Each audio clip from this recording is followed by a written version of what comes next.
Hello guys, welcome to the channel Padhai Mantra. तो आज का जो टॉपिक है वो हमारा है संज्ञा, जो डीएलएड फर्स्ट सेमेस्टर और सेकंड सेमेस्टर के हिंदी के सिलेबस में है। और ये ऐसा टॉपिक है जो दोनों ही सेमेस्टर वाले बच्चों के लिए इम्पोर्टेंट है, क्योंकि इससे हर बार क्वेश्चन रिपीट होता है। तो चलिए अपनी क्लास को स्टार्ट करते हैं। सबसे पहले बात करेंगे संज्ञा की परिभाषा के बारे में कि संज्ञा की क्या परिभाषा होती है। वह शब्द जिसे किसी व्यक्ति, वस्तु, स्थान या भाव का बोध हो उसे संज्ञा कहते हैं। वे शब्द जिससे किसी भी व्यक्ति के बारे में, वस्तु के बारे में, स्थान के बारे में या व्यक्ति के भाव के बारे में पता चलता हो, ऐसे शब्दों को संज्ञा कहा जाता है।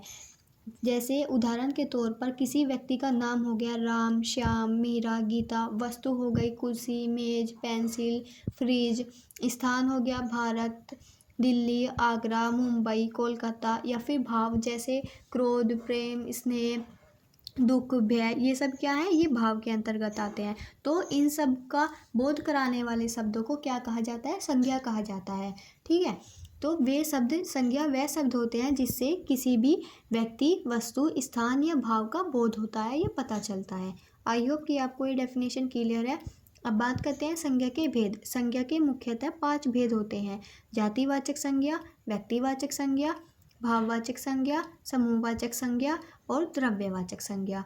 जातिवाचक संज्ञा क्या होती है? किसी भी वर्ग या जाति का बोध कराने वाले शब्दों को जातिवाचक संज्ञा कहते हैं।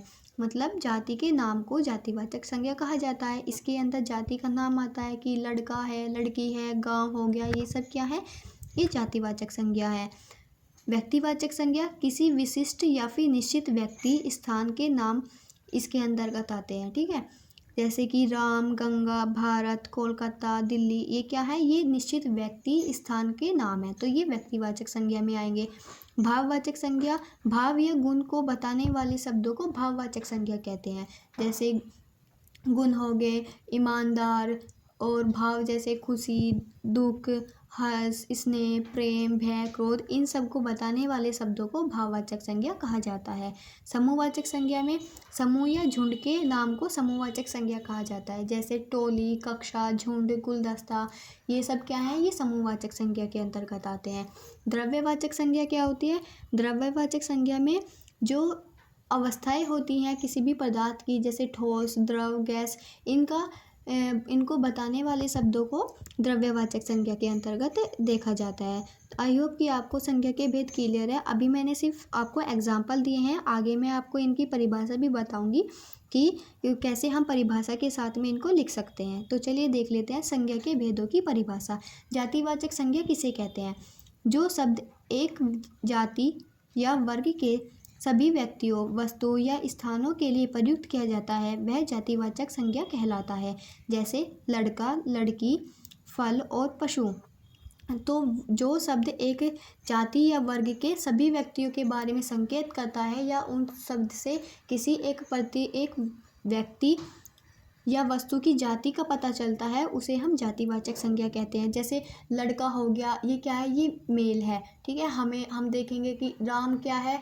अगर लड़का आएगा तो ये जातिवाचक संज्ञा होगा। अगर राम आया तो ये क्या होगा? ये फिर हमारा व्यक्तिवाचक संज्ञा हो जाएगा, क्योंकि व्यक्तिवाचक संज्ञा क्या होता है? निश्चित व्यक्ति का नाम होता है। और लड़का आया, लड़के में सभी लड़के आ जाते हैं, पुरुष भी आ जाते हैं, छोटे बच्चे भी आ जाते हैं जो बॉयज़ होते हैं। तो ये जाति का बोध कराते हैं कि ये पुरुष जाति से है, या फिर लड़की क्या है? ये स्त्री जाति से है। ठीक है। आई होप कि आपको जातिवाचक संज्ञा बिल्कुल अच्छे से क्लियर है कि जो किसी जाति या वर्ग के सभी व्यक्तियों, वस्तु, स्थानों का बोध कराते हैं, उन शब्दों को जातिवाचक संज्ञा कहते हैं। बात करते हैं व्यक्तिवाचक संज्ञा की। जो शब्द किसी विशेष व्यक्ति, वस्तु या स्थान के लिए प्रयुक्त किया जाता है, वह व्यक्तिवाचक संज्ञा कहलाता है। जैसे राम, गंगा, भारत, ताजमहल। ये एक निश्चित व्यक्ति, स्थान के लिए प्रयुक्त किए गए शब्द हैं, तो इन्हें क्या कहेंगे? इन्हें व्यक्तिवाचक संज्ञा कहेंगे। भाववाचक संज्ञा क्या होती है? जो शब्द किसी भाव, अवस्था या गुण का बोध कराता है, वह भाववाचक संज्ञा कहलाता है। मतलब किसी भी व्यक्ति के भावों के बारे में, उसके गुण दोष के बारे में बताने वाले शब्दों को हम भाववाचक संज्ञा कहते हैं। भाव जैसे दुख, हर्ष, स्नेह, प्रेम, क्रोध, भय। ये सब क्या है? ये मनुष्य के भाव हैं। ठीक है। तो इन शब्दों को, ऐसे शब्द जो इन भावों को बताते हैं, उन्हें भाववाचक संज्ञा कहा जाता है। बात करते हैं समूहवाचक संज्ञा की। जो शब्द व्यक्तियों, पशुओं या वस्तुओं के समूह का बोध कराता है वह समूहवाचक संज्ञा कहलाता है। मतलब जिससे ऐसे शब्द जिससे एक पूरे समूह का पता चलता है उसे हम क्या बोलते हैं, उसे हम समूहवाचक संज्ञा कहते हैं। द्रव्यवाचक संज्ञा क्या है? वे शब्द जिनसे किसी द्रव्य जैसे ठोस, द्रव अथवा गैस का बोध हो वे द्रव्यवाचक संज्ञा कहलाते हैं। ऐसे शब्द जिनसे अवस्थाओं के बारे में पता चलता है, पदार्थ की अवस्थाएं कैसी हैं उसके बारे में पता चलता है, उसे हम द्रव्यवाचक संज्ञा कहते हैं। जैसे पानी, दूध, तेल, सोना, रेत, चीनी, नमक, ये सब क्या है, ये पदार्थ की अवस्थाएं हैं। द्रव्य ठोस अवस्था में क्या आएगा, सोना आ गया, और द्रव्य अवस्था में क्या आएगा, पानी, दूध, तेल द्रव्य अवस्था में आ गया। गैस अवस्था में क्या आएगा, जो हमारी ऑक्सीजन गैस होती है, नाइट्रोजन गैस होती है, ये सब क्या होते हैं, ये गैस अवस्था के अंदर आते हैं। तो ऐसे शब्द जिनसे किसी भी पदार्थ की अवस्था के बारे में पता चलता है, अवस्थाओं का बोध कराने वाले सब पदार्थ की अवस्थाओं का बोध कराने वाले शब्दों को द्रव्यवाचक संज्ञा कहा जाता है। आई होप कि आपको जो संज्ञा का टॉपिक है वो अच्छे से क्लियर है कि संज्ञा क्या होती है, उसके कितने भेद होते हैं।